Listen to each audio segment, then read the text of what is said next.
देवरानी। एक बार की बात है, सुषमा अपने पूरे परिवार के साथ खुशी खुशी मोहन नगर में रहती थी। उसकी 2 बहुएं थी, पल्लवी और शिवानी। एक दिन दोनों बहुएं रसोई में काम कर रही होती है कि तभी उनकी सास सुषमा उन्हें बुलाती है। अरे बहू, जरा इधर तो आना। शिवानी, जरा जाकर देखना सासू माँ क्या कह रही हैं। दीदी आप ही देख लो ना जाकर, आपको भी तो सुनाई दे रहा है। अरे मैं आटा गूंद रही हूँ ना, तुम चली जाओ।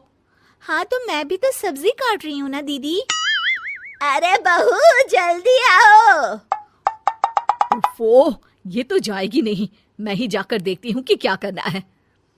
पल्लवी सुषमा के कमरे में जाती है। जी मम्मी जी, क्या हुआ? शाम को घर पर कुछ मेहमान आने वाले हैं, तो तुम अच्छा सा खाना बना लेना बहू। ठीक है मम्मी जी, आप बता दीजिए क्या क्या बनाना है और कितने लोग आ रहे हैं। सुनील की मौसी जी और उनका पूरा परिवार आ रहा है। कुल मिलाकर 3 लोग और हमें मिलाकर हुए 9 लोग। तो अभी से ही तैयारी करना शुरू कर दो। और हाँ, घर की सफाई भी कर देना, हाँ अच्छे से। जी मम्मी जी, सब काम हो जाएगा, आप चिंता मत कीजिए। पल्लवी शिवानी को घर में मेहमान आने वाले हैं इसके बारे में बताती है। क्या 9 लोगों का खाना बनाना होगा, घर की सफाई करनी है? बाप रे, सासू माँ ने तो हमें घर की नौकरानी ही समझ कर रखा है। ऐसा नहीं बोलते शिवानी, हम इस घर की बहू हैं और घर के काम करना हमारा फर्ज है। दीदी तो है ही सासू माँ की चमची, जब देखो सासू माँ सासू माँ। मैं तो इतना सारा काम नहीं करने वाली। शिवानी कपड़े लेकर गमला साफ कर रही होती है और चक्कर आने का नाटक करने लगती है। मेरा सर चकरा रहा है।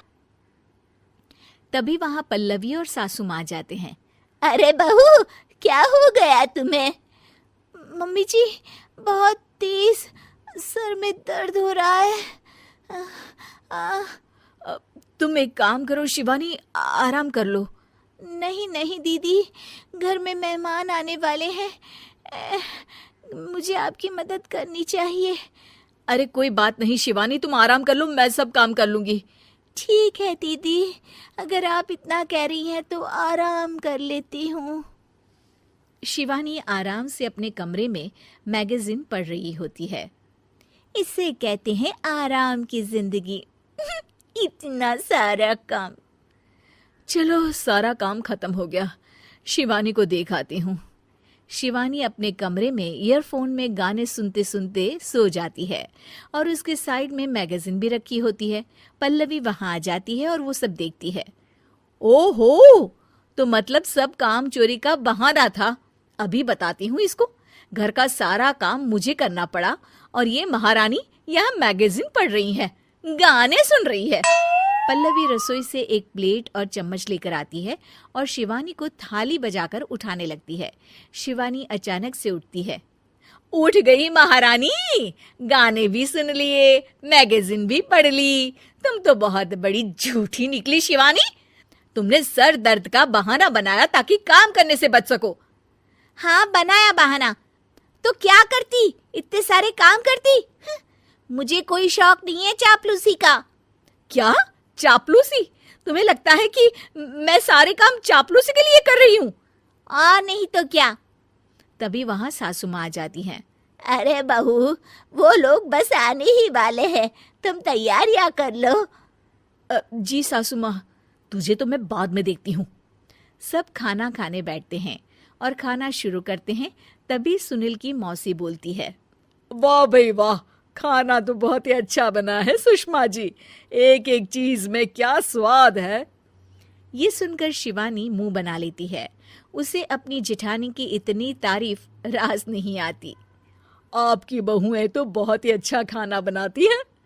हाँ बनाती तो दोनों ही अच्छा है, पर आज ना ये सारा खाना बड़ी बहू ने बनाया है।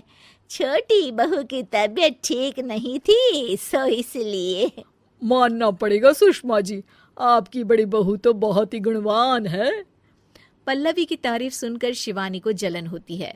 पल्लवी ये सुनकर खुश हो जाती है और शिवानी की तरफ देखकर उसे चिढ़ाती है। कुछ देर बाद मेहमानों के जाने का वक्त हो जाता है। मौसी जी सबके लिए उपहार लाई होती है। वो सबको शगुन के पैसे देती हैं और अंत में पल्लवी के पास आती है। तुम्हारे लिए शगुन का लिफाफा तो है ही, पर बहू तुम्हें एक और उपहार भी मिलेगा इतना अच्छा खाना बनाने के लिए। मौसी अपने सोने के कंगन निकालकर पल्लवी को पहना देती है। ये लो, ये मेरे मनपसंद कंगन है, अब से ये तुम्हारे हुए। धन्यवाद मौसी जी। ये देखकर शिवानी तो पूरी तरह से जल जाती है और गुस्से से रसोई में चली जाती है। तभी वहां पल्लवी आ जाती है और उसे अपने कंगन दिखाने लगती है। देवरानी जी, अब आपका सर दर्द ठीक तो है ना? मुझे लगता है कि अब सर दर्द शुरू हो गया होगा आपका।